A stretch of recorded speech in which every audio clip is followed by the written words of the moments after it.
Assalamualaikum warahmatullahi wabarakatuh.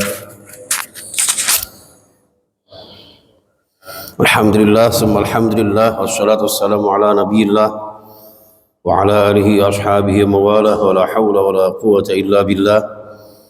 Rabbi syrah li sadri wa yassir li amri wa hlul 'uqdatam min lisani yafqahu qawli. Amma ba'd.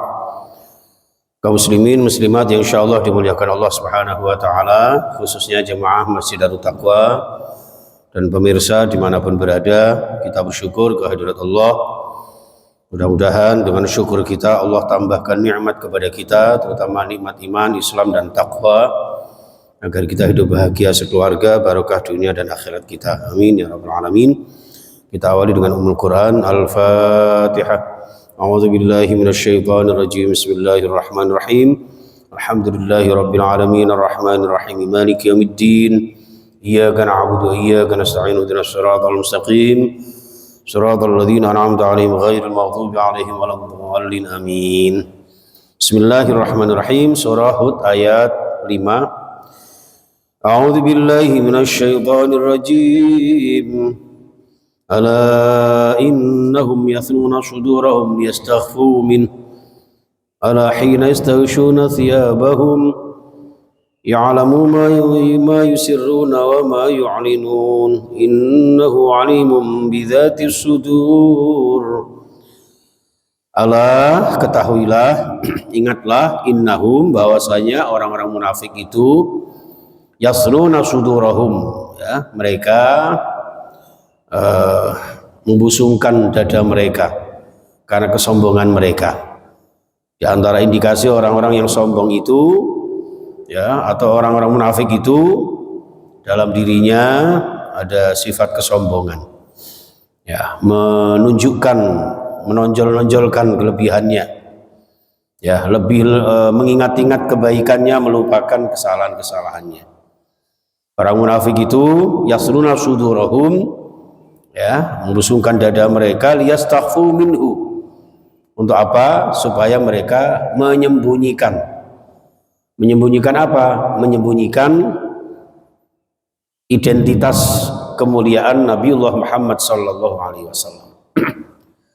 Jadi ketika Rasulullah berdakwah kepada kaum muslimin, ya, sebetulnya kaum munafikun itu tahu bahwa keistimewaan Nabi Muhammad itu luar biasa. Tapi karena kesombongan mereka, mereka tidak mau mengakui atas kemuliaan Rasulullah sallallahu alaihi wasallam. Jadi ini indikasi orang munafik itu tidak mau mengakui kebaikan-kebaikan orang lain, kemuliaan-kemuliaan orang lain, ya, karena dianggapnya sesuatu saingan. Kaum jahiliyah seperti itu, Abu Jahal, Abu Lahab, ya, kenapa tetap bersikeras kepada adat budaya mereka?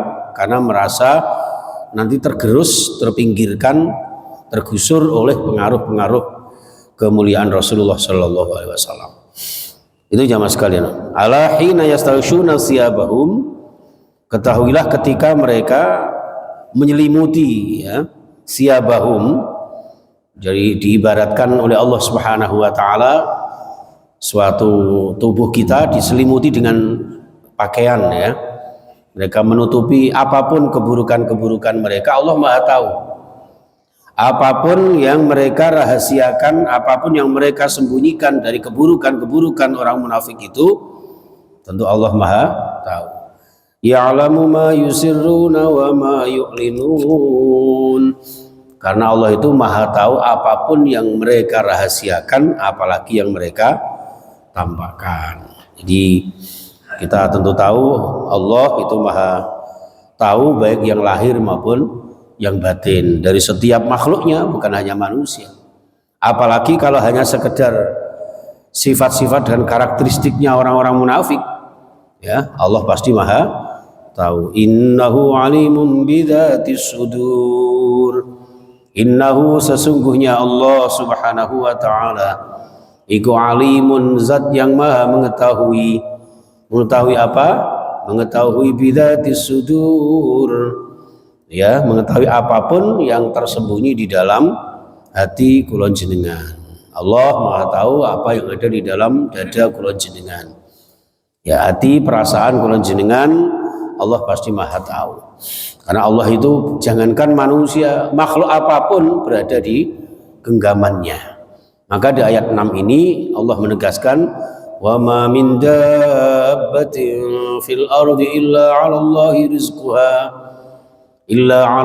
rizquha wa ya'lamu mustaqarraha wa mustawda'aha kullu fi kitabim mubin.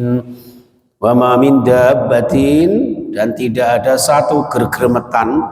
Kiai saya dulu dengarani gegermetan itu binatang apapun ya, binatang melata apapun, cacing, ular dan sebagainya, semuanya ya, semua makhluk baik yang disebut manusia maupun binatang apapun ya, kecil maupun besar ya, semua fil ardi yang ada di bumi, illa 'alallahi rizquha, kecuali Allah yang menanggung rizkinya. Jadi selama kita masih hidup, Allah selalu memberikan jatah hidup. Ketika jatah itu sudah tidak ada, maka saatnya kita kembali kepadanya. Itu aja. Wa ya'lamu mustaqarraha wa mustawda'aha, dan Allah Maha tahu mustaqarraha, di mana seseorang itu akan tinggal di muka bumi ini. Khazin dulu lahir di Pati, sekarang tinggal di Surabaya ya, punya rumah di Juanda kayak gitu, itu Allah Maha tahu semua sudah. Ya'lamu mustaqarraha ya, panjenengan aslinya dari mana, tinggal di mana, itu Allah Maha tahu. Hakikatnya Allah yang menempatkan kita dengan kudrah iradahnya. Bukan sekedar tempat tinggal saja kita di bumi, wa mustaudaha, dan juga Allah Maha tahu kapan nanti di mana kita akan kembali, dari mana kita dilahirkan dari rahim ibu kita, lalu akan kembali kemana, dikubur di mana. Ya, istri saya lahir di Blitar, dikubur di mana ini? Mataram, di Jarak ya, kayak gitu. Itu Allah Maha tahu. Allah yang menghendaki semuanya. Kullu fi kitabim mubin. Semuanya sudah tercatat, tertulis fi kitabin, di dalam Lauh Mahfud. Semua sudah tertulis. Nanti nasibnya si A, si fulan begini, begitu, jadi ini, jadi itu ya. Nanti Mas Gibran nanti tahun sekian akan jadi wakil presiden, itu sudah tahu. Nanti ada bupati yang nanti pada akhirnya ketangkep KPK, itu ada catatannya itu ya. KPK itu apa ya? Kapokon. Ya, mudah-mudahan kita semuanya selamat dari semua yang menjadi mara bahaya ya. Kullu fi kitabim mubin, semuanya tercatat di dalam Lauh Mahfud, mubinun atau mubinin, yang nyata, yang jelas, tidak mungkin tertukar. Rizki pun demikian, nggak ada yang tertukar. Semuanya sudah ada jatahnya masing-masing. Jadi apapun kita, Masya Allah, berarti kesimpulannya adalah yang terpenting monggo kita bertaqarrub kepada Allah, berusaha karena Allah, berikhtiar karena Allah, disertai berdoa kepada Allah, lalu bertawakal kepada Allah. Insya Allah hidup kita akan diberkahi Allah, barakah fid din wa dunya wal akhirah. Amin ya rabbal alamin. Terima kasih jamaah sekalian, mudah-mudahan dua ayat ini bisa menyemangati kita agar senantiasa istiqomah ya dalam hidup kita dan selalu dekat dengan Allah Subhanahu wa taala. Dicukupi rizki kita, dimudahkan segala kesulitan kita, dilancarkan segala usaha kita, dan Masya Allah disembuhkan segala sakit kita dan segala sakit anggota keluarga kita. Amin ya rabbal alamin. Subhanakallahumma wa bihamdika asyhadu an la ilaha illa anta astaghfiruka wa atubu ilaik. Wa a'udzu bikum. Assalamualaikum warahmatullahi wabarakatuh.